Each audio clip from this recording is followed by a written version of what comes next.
Hello दोस्तों, कैसे हो आप दोस्तों। आज आपको बताने वाले पीएफ संबंधी एक और बड़ी जानकारी। दोस्तों यहाँ पर modification in table B under EPS 95 and the purpose calculation of past service benefit और अंडर पारा 12। ठीक है, तो यहाँ पर दोस्तों टेबल बी, यहाँ पर सबसे बड़ी बात आती है टेबल बी। नया सर्कुलर जारी किया है, नया नोटिफिकेशन जारी किया है जिसके अंतर्गत टेबल बी के बारे में समझाया गया है। टेबल डी के बारे में तो आपने सुन लिया होगा। अब टेबल डी क्या होती है और टेबल बी क्या होती है, दोनों का अंतर मैं आपको समझा दूंगा। टेबल डी को मैंने आपको बताया था कि ईपीएस 95 के तहत जो भी पेंशन का पैसा आप विड्रॉल करते हो वह उसके तहत आता है टेबल डी के अंदर। लेकिन टेबल बी क्या है, इसको मैं आपको डिटेल से बताऊंगा, टेबल डी से संबंधित जानकारी दूंगा। तो दोस्तों बस आपसे छोटी सी रिक्वेस्ट है, अगर आप इस चैनल पर नए हो ना तो प्लीज़ चैनल को सब्सक्राइब जरूर करें, क्योंकि हम पीएफ संबंधी वीडियो डालते हैं जो आपकी पूरी हेल्प करती है। तो चलिए वीडियो में पूरा प्रोसेस बताते हैं, नया अपडेट नया सर्कुलर आपको समझा देते हैं। आप ईपीएफओ सर्कुलर लिखोगे तो आपके सामने इस प्रकार का अपडेट आ जाएगा। यहाँ पर जो सर्कुलर है वह जारी होते हैं, सभी नए अपडेट जो भी आते हैं सर्कुलर के वो सभी आपको यहाँ देखने को मिलते हैं। दोस्तों अगर आपको याद होगा तो हमने एक वीडियो बनाया था जो टेबल डी से संबंधित बनाया था, लेकिन जो टेबल डी है उसके बारे में मैंने डिटेल से भी बताया था, शायद आपको पता होगा।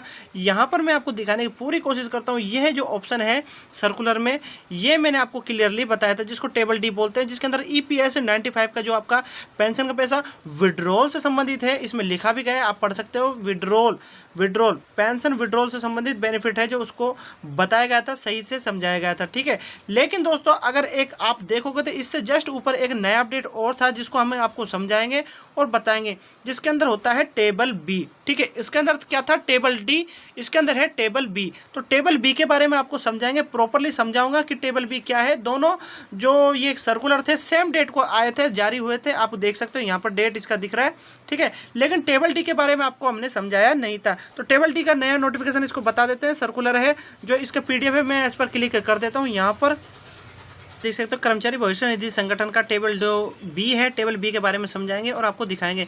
यहाँ पर जो इसका सर्कुलर जारी हुआ है इसके बारे में सब्जेक्ट जो दिख रहा है, मॉडिफिकेशन इन टेबल बी। ठीक है, अंडर ईपीएस 95 से संबंधित है। ठीक है, और इसमें जो पर्पज है, पर्पज कैलकुलेशन, ठीक है, of past service benefit under para 12। ठीक है, उसमें क्या था 14, इसमें क्या है पारा 12। ठीक है, इस जो टेबल बी है इसको डिटेल से समझाऊंगा आपको। तो चलिए इसका जो नोटिफिकेशन है या जो सर्कुलर है इसको मैं आपको समझा देता हूँ, दिखा देता हूँ। ठीक है, अब दोस्तों मैं आपको जो बोल रहा हूँ, बता रहा हूँ, समझा रहा हूँ, आपको ध्यान देना है। दोस्तों यहाँ पर आप देख सकते हो ये 24 जून 2024 को ही जारी किया था, लेकिन टेबल डी के बारे में तो मैंने आपको क्लियरली बता दिया, जिसके अंदर आपका जो पीएफ का पेंशन का जो पैसा होता है उसको विड्रॉल करने का जो बेनिफिट था वो मैंने आपको समझाया था, डिटेल से बताया था। ठीक है, लेकिन टेबल बी है जो उसको मैंने आपको बताया नहीं था। लेकिन दोनों गैजेट जो ये नोटिफिकेशन है या हम कह सकते हैं सर्कुलर है, दोनों सेम डेट को ही जारी होते हैं। अब यहाँ से मैं आपको दिखा देता हूँ और बता देता हूँ। अब यहाँ देख सकते हो वाइड नोटिफिकेशन नो GSR जो भी इसका कोड होता है 325E डेटेड 14/6/2024। ठीक है ना, तो ये लागू होता है नियम। तो the ministry of labour and employment GOI has extended table B under employees pension scheme 1995 and laid down the corresponding factor for calculation of past service benefit under para 12। ठीक है, मैंने बोला था ना 12 पारा के तहत, और उसमें क्या था 14। Accounting for period future up to 42 year. ठीक है, तो यहाँ पर मैं आपको दिखा देता हूँ, 42 से बोला गया है, लेकिन यहाँ पर आपको दिखाने की पूरी कोशिश करता हूँ। दूसरा नंबर को अगर आप पढ़ोगे तो यहाँ पर लिखा गया है, मैं आपको दिखा भी देता हूँ। यहाँ पर इंपॉर्टेंट चीज़ है, इसको समझना है बस आपको। इसको समझ जाओगे तो आपको समझ में आ जाएगा मैटर। इसमें बोला गया है कि this will be facility calculation of past service benefit in respected of who attain the age of 58 after a time span और ऑफ 34 ईयर्स। ठीक है, पहले क्या लगता था 34 ईयर तक दिया गया था, और year of more age accountant और फॉर्म 16/11/1995। ठीक है ना, अब यहाँ पर ये मैटर समझ में आ गया 34 ईयर्स। तो अब मैं जो नीचे का मैटर है उसको मैं आपको दिखाता हूँ। ये मैं इसको ले गया हूँ नीचे की तरफ, ये और ये भारत का राजपत्र द गजेटेड ऑफ इंडिया का होता है। अब इसको आप देख सकते हो, जो डेटेड को जारी किया गया है नई दिल्ली शुक्रवार जून 14 को किया है 2024 के अंतर्गत, है ना। सेम वही है, डेटेड को हुआ था। लेकिन जो यहाँ पर जो मैटर है इसको मैं आपको समझा देता हूँ। इसमें जो बदलाव हुआ है ना, सीधा साधा जो भाषा में मैं आपको समझा देता हूँ। यहाँ पर जो बदलाव किया गया है, पहले जो टेबल बी थी उसके अंदर अलग था, जो 34 तक आपको मान्य था कि 34 तक ही आपको पेंशन से संबंधित जो रखा गया था। लेकिन यहाँ पर अब जो जोड़ दिया गया है इसको मैं आपको समझा देता हूँ। इसमें जो ईयर जोड़ दिया गया है वर्ष 35 और उससे लेके 39 तक को भी जोड़ दिया गया है, ठीक है। और वर्ष कारक जो इसके कारक है, ये जो कोड के अनुसार चलता है, ये कोड आपको देखने को मिलते हैं, ठीक है। तो यही बदलाव किया गया है। पहले क्या होता था, अगर आप टेबल बी की जो ओल्ड टेबल बी को अगर आप डाउनलोड करोगे और उसको मैटर को देखोगे, उसके अंदर जो भी दिया गया है पेंशन जो लेने की जो क्षमता होती है, पेंशन लेने की जो भी स्कीम मतलब कि उनका चालू होता है किसी व्यक्ति का पेंशन लेने का, तो पेंशन विड्रॉल बेनिफिट नहीं बोल रहा मैं, पेंशन लेने का बोल रहा हूँ, ठीक है। पेंशन जब लागू होता है, उसको पेंशन जब लगता है उसका, तो वो 34 ईयर तक से उसमें दिखाया गया था पहले, जो मैं आपको बता भी गया हूँ। और यहाँ पर अब जोड़ दिया गया है 35 से लेके 39 तक का, ठीक है ना। तो अब 35 से कम, 36 से कम, 37 से कम, 38 से कम, 39 से कम, ठीक है। ये भी मैटर को जोड़ दिया गया है। तो यहाँ पर यही बदलाव आपको देखने को मिलेगा। तो इसमें जो छोटा सा और सामान्य भाषा में मैं आपको समझा दिया हूँ, तो जो बदलाव हुआ है बस यही हुआ है। तो इसमें आपको देखने को यही मिलता है।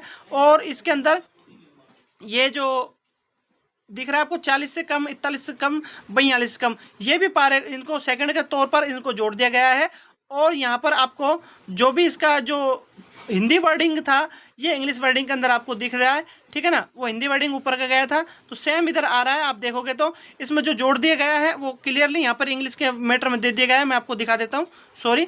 यहाँ पर जो मैंने आपको बताया था ना 39, उसके नीचे के अंदर अगर आप देखोगे तो एक और रजिस्टर्ड मतलब कि छोटा नोटिफिकेशन था, आपने देखा होगा, तो मैंने दिखाया हूँ। ये 39 के बाद मैंने बोला था ये 40, 41 और 42, ये 42 तक है, ठीक है। तो 35 से लेकर 42 तक को इसमें जोड़ दिया गया है। ये इंग्लिश मैटर का जो है इसके अंदर पूरा आपको देखने को मिलेगा।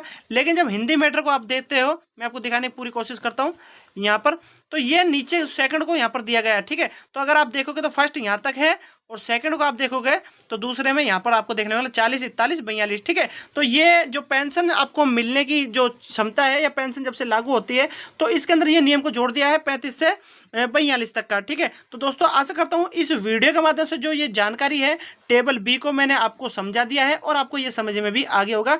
जो ये नोटिफिकेशन था या हम कहते थे सर्कुलर था, ये सर्कुलर सेम डेट को जारी किया था जब टेबल डी को जारी किया गया था, उसी दिन टेबल बी को भी जारी किया गया था और डिटेल से समझाया था EPS 95 से संबंधित, ठीक है। तो इसके अंदर बोला गया था calculation of past service benefit under para 12, ठीक है। तो पेंशन जो मिलती है, पेंशन लागू होती है, वो चीज़ बताया गया है यहाँ पर। इसके अंदर ये नहीं, ये टेबल डी को अगर आप पढ़ोगे तो उसमें डिटेल से बताया जाता है कि आप कब जो पेंशन का पैसा है उसको विड्रॉल कर सकते हो, विड्रॉल से संबंधित बेनिफिट थे, ठीक है। तो आशा करता हूँ दोस्तों इस वीडियो के माध्यम से मैंने आपको पूरी जानकारी दी है, वह आपको समझ में आ गई होगी। और नया जो सर्कुलर है वह आपको पूरा क्लियरली मैंने समझा दिया है और टेबल बी को भी मैंने क्लियर आपको कर दिया है। तो दोस्तों कैसा लगा मेरी वीडियो?